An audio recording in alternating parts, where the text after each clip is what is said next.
Pelajaran 5, Rasul Allah idolaku. Subpelajaran 2, Kisah keteladanan Nabi Sulaiman alaihi salam.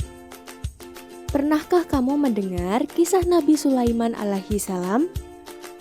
Nabi Sulaiman alaihi salam adalah putra Nabi Daud alaihi salam.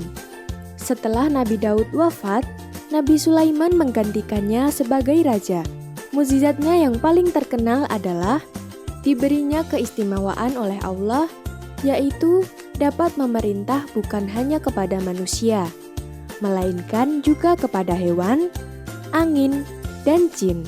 Nabi Sulaiman alaihi salam dapat menjadikan angin bertiup atas perintahnya ke tempat yang ia kehendaki. Allah pun menundukkan jin-jin untuk melayani Sulaiman.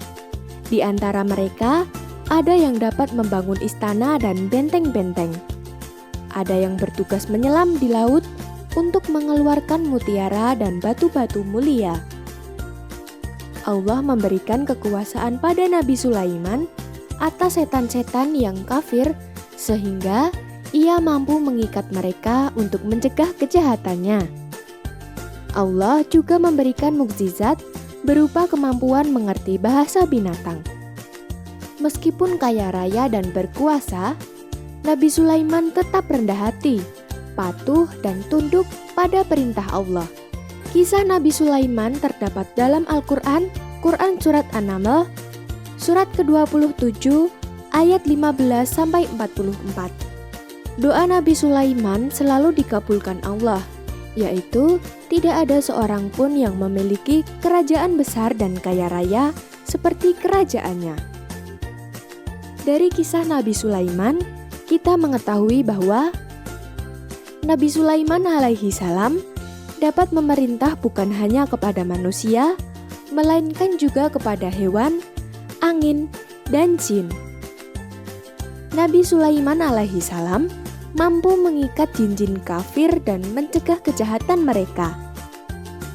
Meskipun Nabi Sulaiman kaya raya dan berkuasa, tetapi beliau tetap rendah hati, patuh dan tunduk kepada perintah Allah.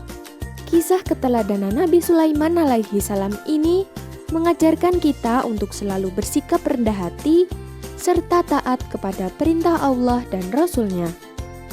Nah, dari pembelajaran ini, apakah anak-anak sudah paham dengan materi yang telah disampaikan? Rajinlah belajar dan tetap semangat ya!